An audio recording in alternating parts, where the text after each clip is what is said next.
YG와 JYP의 책걸상. 책에 관한 걸쭉하고 상큼한 이야기. YG와 JYP의 책걸상이 찾아왔습니다. YG 강량구입니다. JYP 박재영입니다. 박평 박혜진입니다.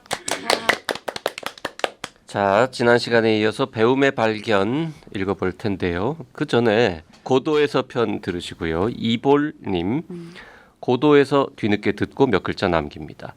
메인주와 포틀랜드라는 도시에 관한 얘기인데요.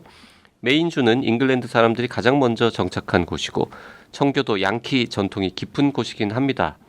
하지만 오늘날 정치적 색채는 진보의 대표가 아닙니다. 2016년 대선 득표율을 찾아보니 클린턴과 트럼프가 몇 퍼센트 차이 안 납니다. 뉴잉글랜드의 다른 주와는 차이가 커요. 모두들 포틀랜드가 상당히 개방적이고 진보적인 도시라고 전제하시던데 저도 가보진 않았지만 다른 많은 미국의 적당히 진보적이고 보수적인 중소도시의 특징을 공유하는 곳이라고 쉽게 연상이 됩니다.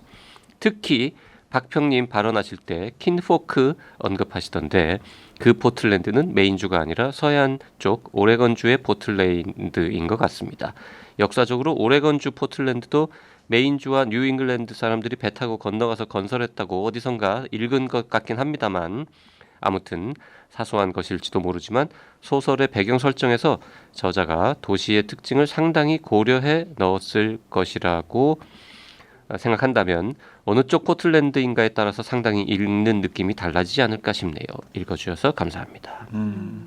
킨포크는 오레건주 포틀랜드 이야기더군요. 그러니까 포틀랜드가 동쪽에도 하나 있고 서쪽에도 하나 있었어요. 그래서 서쪽에 있는 게 훨씬 유명하고 큰 도시죠. 맞아요. 네. 그러니까 헷갈릴 수 있는데 그때 방송할 때도 꼭 뭐 박평이 말을 잘못한 게 아니라 이제 전반적으로 다 저희 셋 다 헷갈렸던 것 같습니다. 예.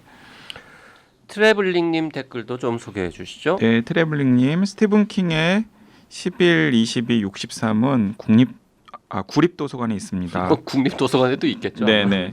저는 몇 년 전에 시립도서관에도 있고.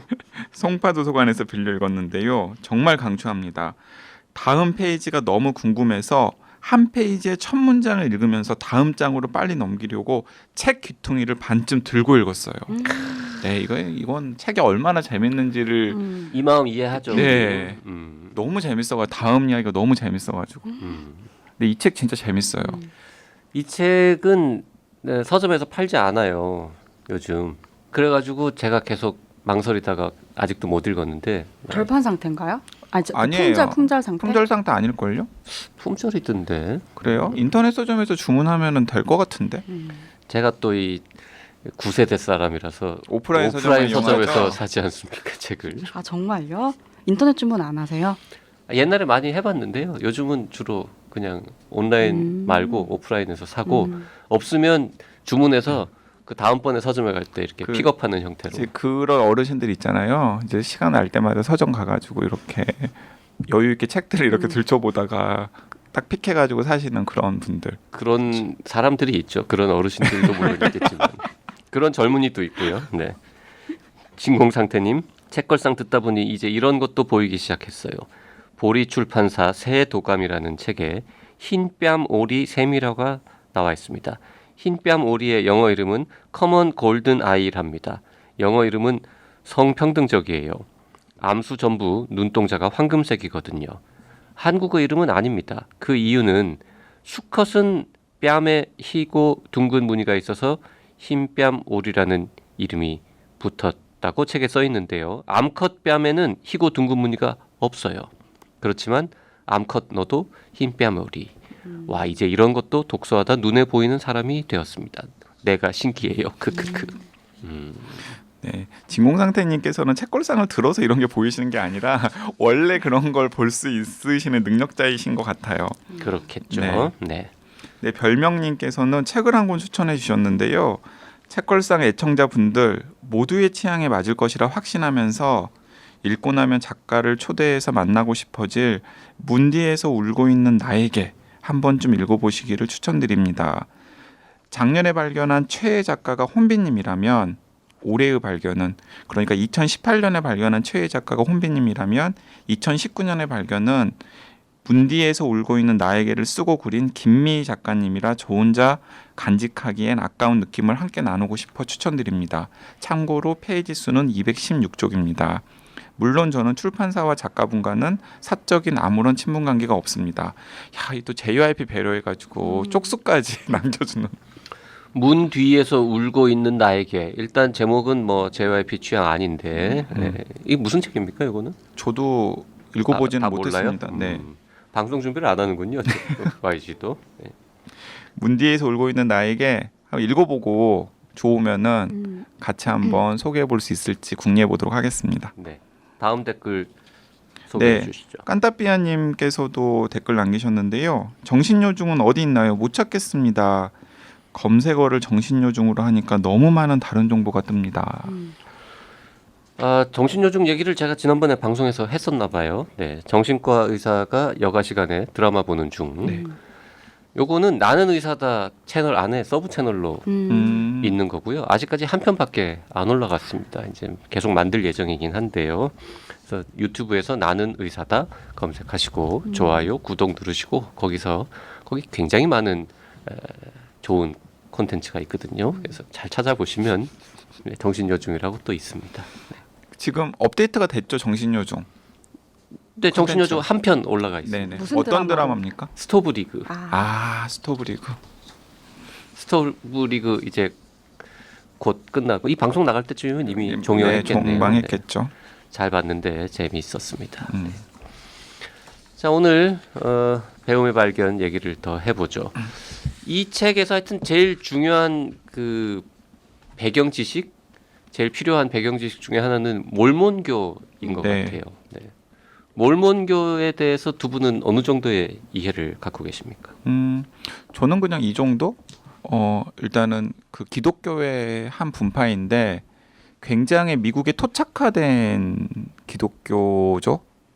그래서 그 이제 몰몬교들은 그 몰몬경이라고 하는 그 몰몬교의 고유한 경전을 가지고 있는데 그 경전은 이 성경의 구약과 신약의 중요한 모티브를 이 몰몬교를 창시한 사람들이 이제 미국에 정착을 해서 유타의 몰몬교들의 공동체를 세우기까지의 그 여정으로 약간 번안을 해가지고 다시 쓴 자기들만의 경전을 가지고 있고요.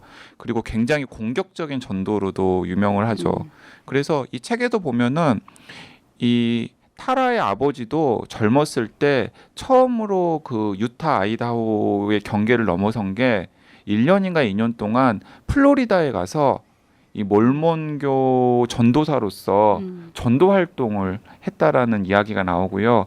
그리고 몰몬교의 전도사들은 우리나라에서도 볼 수 있죠, 가끔씩. 가끔 본 것 같아요. 많이 전도하시는 네, 많이 분. 있으시죠. 네, 여기 저 신촌에 교회 큰 것도 있고요. 그리고 우리나라에서 뭐 약간 좋은 이미지로 또 최근에는 추문으로도 알려져 있는 그 로버트 할리라고 하는 귀한 방송인 있잖아요. 네. 그 로버트 할리가 한국과 처음으로 인연을 맺은 것도 몰몬교 전도사로 한국에 와서 네, 인연을 맺었던 것으로 제가 기억이 나거든요. 그 몰몬교는 그리스도교의 한 분파라고 얘기할 수도 있겠지만 기독교에서는 같은 뭐 이렇게 감리교, 침례교, 뭐 장로교 이거는 다 이제 기독교의 범위에 포함되지만 몰몬교는 기독교가 아닌 걸로 치잖아요. 기독교에서는 이제 그냥 뭐 뭐 이단 비슷하게 딱 네. 선을 긋죠.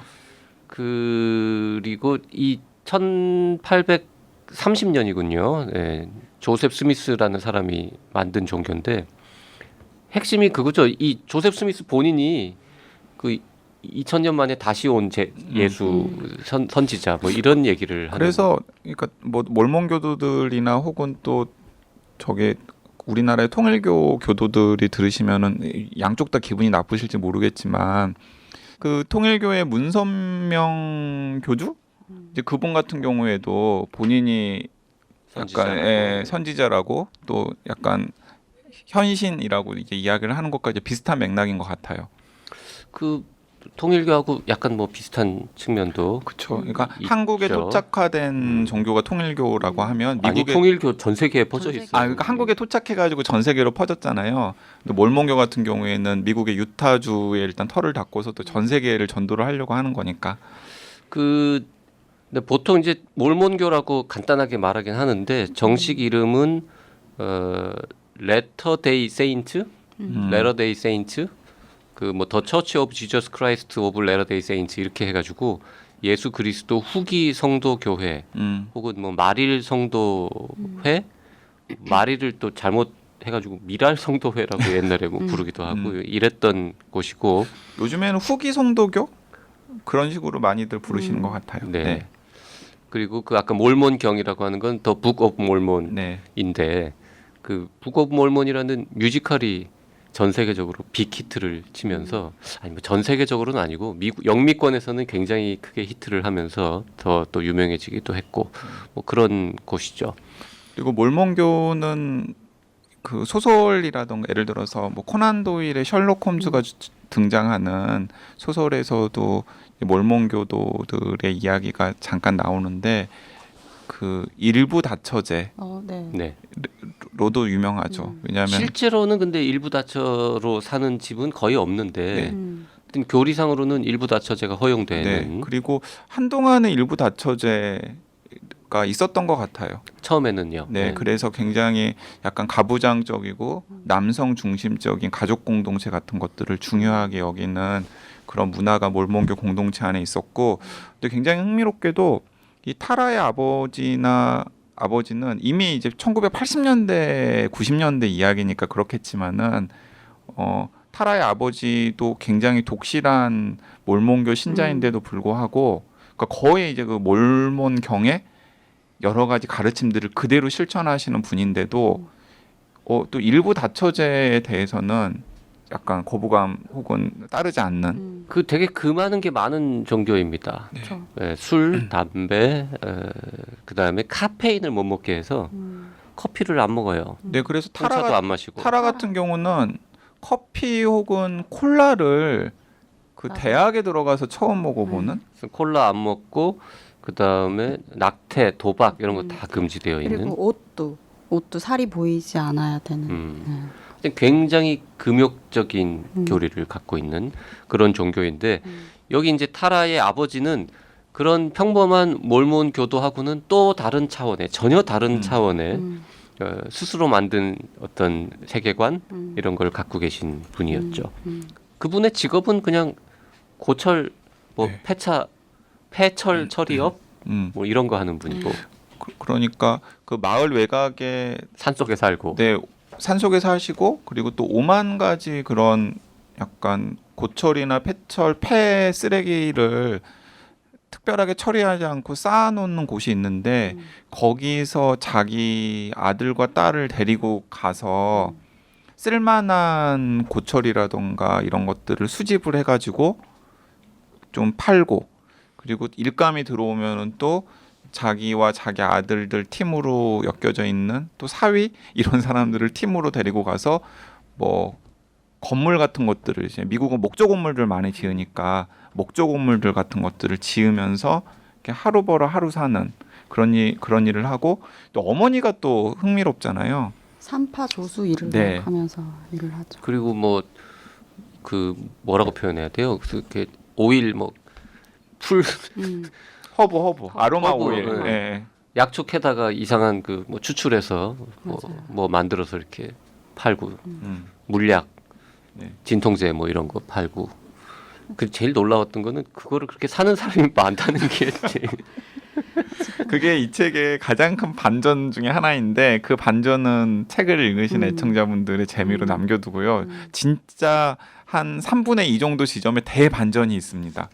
에이 그게 뭐 반전이야 그게. 그냥 그 정도는. 이야기해도 돼요? 그거 뭐 얘기해도 돼요. 예. 그거 나름 반전 아니에요? 반전이죠. 반전이죠. 그래요? 그럼 네. 하지 마. 음. 근데 어쨌든 책이 500쪽이 넘는데 저는 이제 굉장히 지겨웠는데요. 242쪽 절반을 일부가 한 반 정도 되거든요. 일부가 길죠. 일부가 어린 시절 이야기인데 막 한두 끝도 없이 계속해서 시시콜콜하게 어릴 때 있었던 일들 뭐 우리 아버지가 무슨 일을 했고 그리고 이 집은 왜 이렇게 사고도 많이 나고 뭐 다치고 맨날 뭐 근데 다쳤는데 병원에 안 가고 아니 그 사고도 차 몰고 가는데 교통사고 나고 너무나 끔찍하잖아요. 근데 아버지가 안전벨트를 다 없애버리잖아 차에. 그러니까 안전벨트도 매면 안 되고, 그러니까 사고가 많이 날 수밖에 없는 구조에 계속해서 그러니까 아이들을 보호하지 않기 때문에. 그 이런 거잖아요. 눈보라가 밀려오니까 그 정신이 말짱한 할머니 할아버지는 가지 말라고 하는데도 기어이 하나님이 우리를 지켜주실 건데 뭐가 걱정이냐라고 하면서 그 눈보라가 오는 데를 뚫고 가다가 차가 전복되어 가지고 인상적인 장면들이 진짜 그러니까 가슴 아픈 장면들이 많았다. 이거를 당시를 이제 회고하는 이 저자의 마음은 어땠을까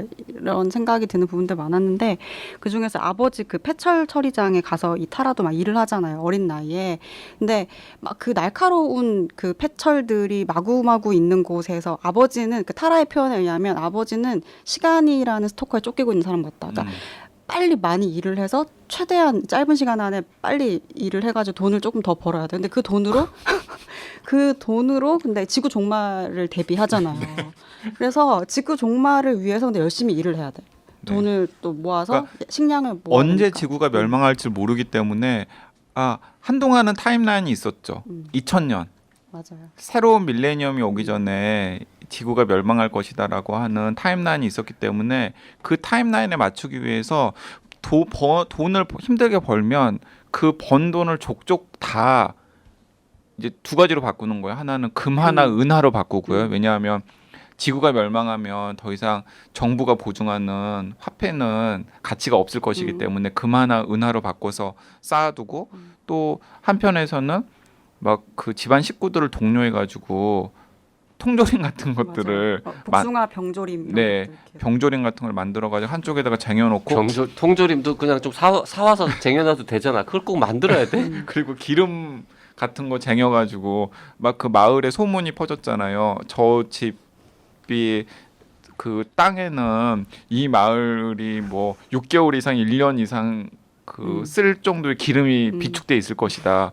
저는 그 기름이 제대로 비축도 안 돼 있을 것 같아요. 그 토양 오염 어쩔 것이야. 그래서 친구들이 와서 막 이렇게 너네 집은 항상 식물 썩는 냄새 난다. 막 이런 이야기들 막 하고. 근데 그 과정에서 이제 폐철 처리장에서 이제 타라가 일을 하다가 아주 그 큰 부상을 입는데 아버지가 별로 놀라지도 않고 빨리 집으로 가라. 그러니까 병원으로 가는 게 아니라 집으로 가라. 엄마가 고쳐줄 테니까. 그때 자기 몸을 부여잡고 집으로 가는 길에 엉엉 울면서 근데 이 타라가 했던 생각이라는 게 내가 왜 울고 있지? 그리고 내가 좀 더 잘했었어야 됐는데 내가 이걸 아무렇지 않게 아빠를 만족시키기 위해서 일을 했었어야 됐는데 내가 못했다. 이게 아버지가 계속해서 그 이를테면은 그 가스라이팅을 계속하는 거잖아요. 아이들에게 인식이 왜곡되게끔 그 환경 안에서 이 아이가 성장하는 과정이 어떻게 보면 좀 지난하기는 한데 일부가 불량도 많고 근데 그 안에서 오빠에게 뭐 당하는 폭력이라든지 막 이런 것들은 저는 그 여느 어떤 성장 소설에서는 잘 보여지지 않았던 그 여아들이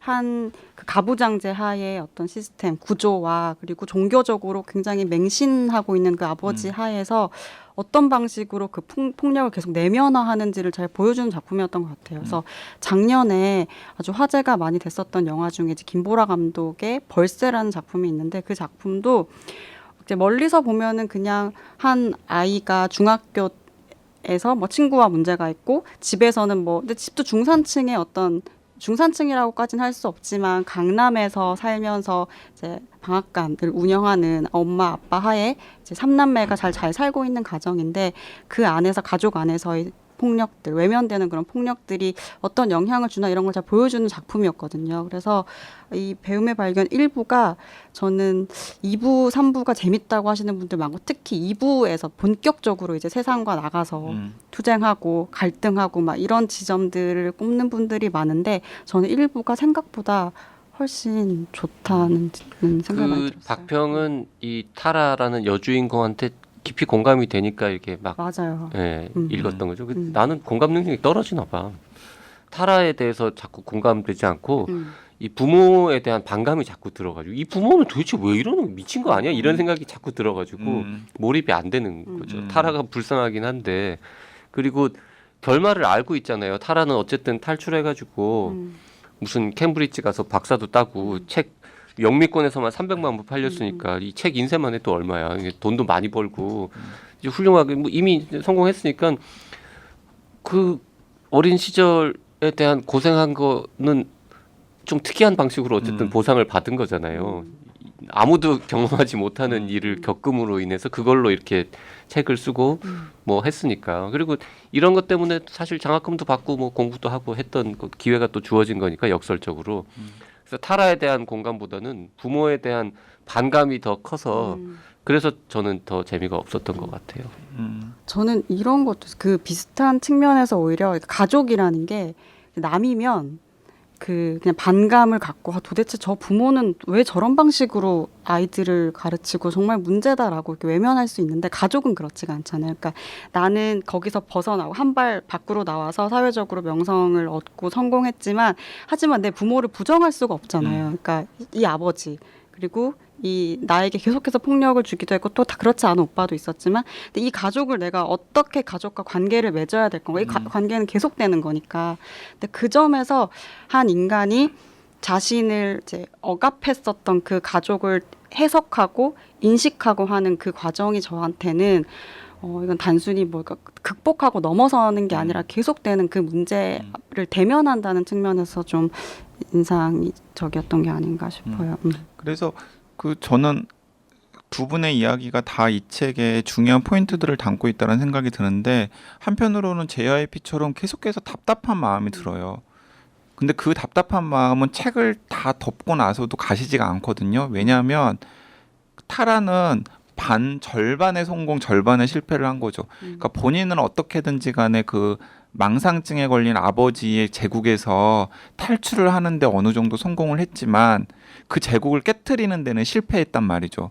그리고 그 제국은 자기가 벗어났지만 더욱더 영향력이 커져가지고 지금 자기 가족들뿐만 아니라 지역사회에도 굉장히 많은 영향을 끼치는 정도로 막 스멀스멀 자란 거죠. 그러니까 이게 저는 타라의 이 배움의 발견이라는 책이 지금 미국의 공동체나 혹은 미국의 사회가 얼마나 풀뿌리까지 병들었는지를 보여주는 하나의 징후라는 생각이 들었고 또 다른 하나는 그 JYP가 느낀 답답함과 마찬가지로 책 제목은 에듀케이티드고 배움의 발견이긴 하지만은 그 배움이라는 것이 때로는 얼마나 무기력한지를 또 보여주는 대목인 것 같기도 해요.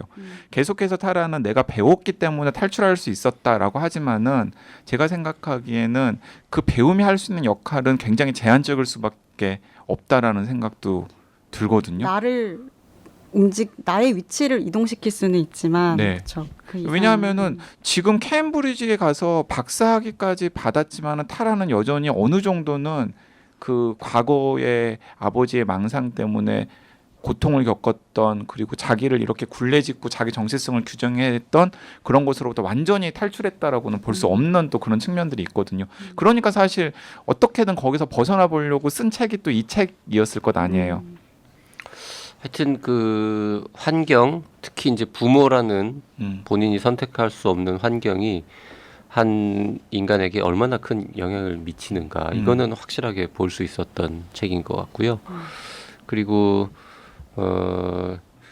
한국 사람들, 그러니까 한국에서는 이거 잘 안 팔릴 것 같습니다. 맞아요. 그러니까 저는 그래서 너무나 미국적이기 때문에 한국에 소개가 될까 또 고개를 갸우뚱했었는데 열린 책들에서 워낙에 화제작이어가지고 소개를 한 것 같은데 그 미국의 화제작인 것만큼이나 한국에서는 그렇게 많은 주목을 받고 있지는 못하는 것 같다는 생각이 들어요. 그러니까 저는 그냥 이렇게 정리를 했거든. 이 책은 그 저자의 의도처럼 교육이나 계몽이 한 사람을 성장하고 변화시키는데 얼마나 중요한지를 강조하는 책이기도 하지만은 또 역으로 방금 JYP가 이야기한 것처럼 그 사람이 세상에 딱 던져졌을 때부터 그 사람들을 규정짓는 여러 가지 환경들의 영향이 또 얼마나 힘이 센지를 역설적으로 보여주는 것이기도 하고 거기서 교육이나 계몽이 힘을 발휘하기 위해서는 타라처럼 굉장히 많은 행운도 따라야 된다. 사실 그게 어려운 일이죠. 하여튼 의무교육 같은 건 정말 중요한 제도인 것 같습니다. 그리고 약간 이 책에 덧붙여서 TMI인데 이 책을 저는 딱 바로 픽해가지고 봤던 이유는 원래 책의 존재를 알기도 했지만은 또 이렇게 책의 역자 선생님이 김희정 선생님이란 분인데 이 김희정 선생님이 그 애청자분들도 역자의 김희정이라고 하는 역자 선생님 이름이 있으면은 약간 대체로 그냥 믿고 보셔도 돼요. 왜냐하면 예를 들어서 랩걸 그리고 아툴 가완디의 어떻게 죽을 것인가 다 명저들이에요. 예, 그리고 제가 책걸상에서 그냥 잠깐 언급한 적이 있었던 뭐 예를 들어 데이비드 브룩스의 인간의 품격 이런 책들을 다 또 품격인가요? 네. 품격 얘기 많이 하시네요. 네, 이런 책들을 다 번역하신 분이 김희정 선생님이신데 김희정 선생님이 사실은 그 장하준 선생님 사모님이세요.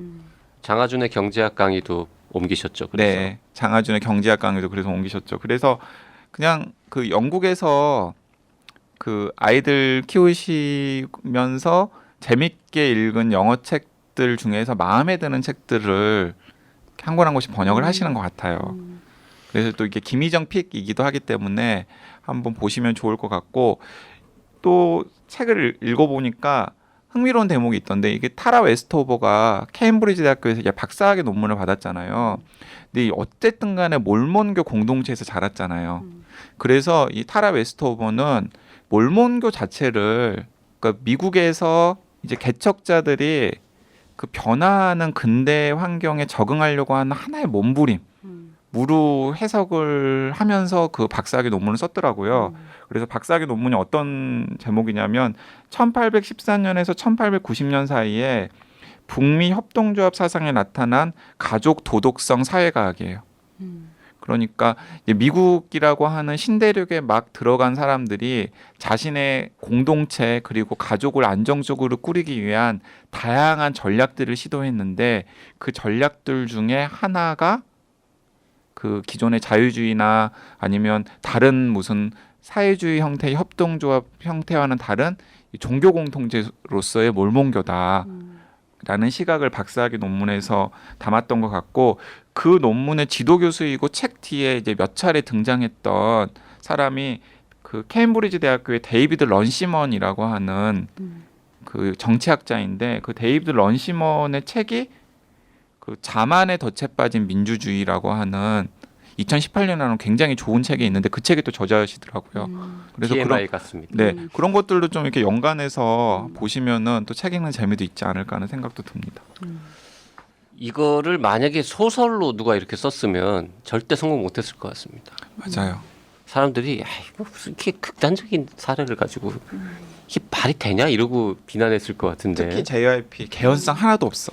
읽을 필요 없어. 막 이런 있을 식으로 법하지 않은 아는 일이야. 얘기야. 막 그 뭐 미국의 시골에서 사람들이 어떻게 사는지 궁금하신 분들은 읽어봐도 될 것 같고. 너무 책의 가치를 너무 폄하하는 거 아니에요? 하여튼 저 오바마하고 빌 게이츠하고는 독서 취향이 다른 걸로 JYP는. 네.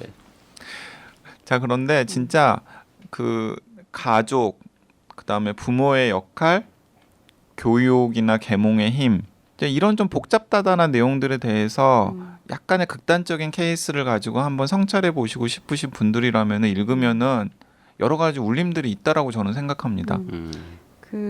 저 예전에 그런 글들 읽었는데 이제 정신질환의 문제가 있는 분들의 가족들이 얼마나 이제 어려움을 겪는가. 물론 환자 자신은 더 큰 고통을 겪지만 이제 그런 이야기도 최근에 뭐 어떤 조현병과 관련된 책들도 있고, 근데 그렇게 보면 이 타라가 바라보는 아버지의 모습은 굉장히 다면적이에요. 그러니까 과거에 타라의 어떤 이야기, 전해 들은 이야기 속에서 아버지는 매력적인 남성이기도 했었고, 그리고 첫째 아들 뭐 이렇게 오빠들이 있을 때는 또 이 오빠들 학교에 보냈던 그 경험도 있었던 아버지이고, 하지만 타라에게는 굉장히 보수적인 어떤 강압들, 억압들을 제시하는 그런 아버지. 하지만 지구 종말일을 같이 기다리고 있었던 그 시간, 12시가 다가오면 이제 지구가 종말될 거라는 사실을 알고 다 이제 시간 1분 1초를 세면서 기다리고 있었고,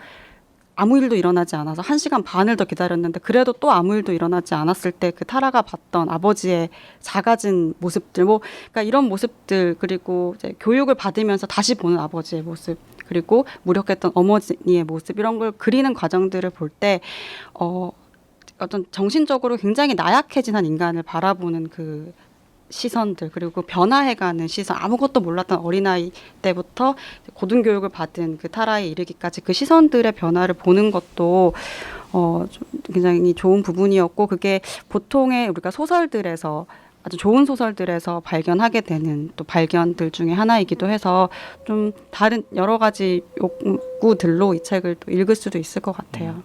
그 책을 읽다 보면은 그 왜곡된 가족의 사랑이 약간 강조되는 부분들이 있는데, 예를 들어서 타라가 그 석사학위를 하러 장학금을 받아가지고 케임브리지 대학교로 건너가는 장면이 나오는데 그 영국으로 보내는 부모 그 아버지 어머니가 너무 슬퍼하는 거예요. 근데 그 슬퍼하는 장면이 한편으로는 애틋하면서도 한편으로 오싹하죠. 맞아요. 그 부모들이 왜 슬퍼하냐면 지구가 멸망했을 때 미국에 있으면 언제든지 타라를 구하러 갈 수 있지만 영국에 있습니다. 영국에 있으니까 타라를 구하러 가지 못할 수 있다라는 불안감 때문에 영국으로 안 가면 안 되겠니? 근데 이 책이 계속 그래요. 네. 그러니까 이 부분 너무 짠해. 근데 그 짠함 뒤에는 되게 오싹함이 있어. 그래서 어떤 분들은 이거 무슨 스릴러냐. 아빠 너무 무섭다. 이런 평가들도 진짜 있더라고요. 무서워요. 네. 그러니까 좋은 아빠는 없는 아빠다. 막 이런 이야기까지 할 정도로 그러니까 좀 그런 평가들도 있더라고요. 네. 그래서 내가 싫었다니까. 이거는 저 청소년들이 많이 봐야 될 것 같아요. 우리 맨날 학원 가라 학교 가라고 나를 구박하는 우리 엄마 아빠가 얼마나 훌륭한 분들인지를 참 정상적인 분들이라는 느낄 수 거. 있는. 아우 내가 이런 데서 이런 부모 안 만난 게 얼마나 다행이야. 근데 이거를. 하지만은 그 우리나라의 엄마 아빠들의 망상도 어떻게 보면 좀 오싹하죠. 그 학원을 막 강박적으로 보내고 성공해야 된다라고 강박적으로 보내고, 그러니까 아빠 엄마가 가지고 있는 어떤 세계관을 자기 자녀들에게 막 강제하고 있는 거잖아요. 그건 어떻게 보면은 이 타라가 경험한 거랑은 또 전혀 다른 형태의 무엇인가 약간 굴레일 수도 있죠. 자, 한국에서 높은 교육열을 가지고 자녀 교육에 힘쓰는 부모들에게 망상이라는 표현을 쓴 것은 YG 개인 의견이고요. 네. 제작진의 의견과는 전혀 관계가 없음을 알려드립니다. 이렇게 또 빠져나가는 겁니까? 선 긋고? 나라도 살아야죠. 네. 하여튼 그 YG 덕분에 평소 같으면 혼자서는 절대 안 읽었을 책을 읽느라고 나름 즐거웠습니다. 네. 감사합니다. 마지못해서. 네, 마지못해 감사합니다. 네. 뒤끝. 오늘 여기까지 하겠습니다. 고맙습니다. 네, 감사합니다.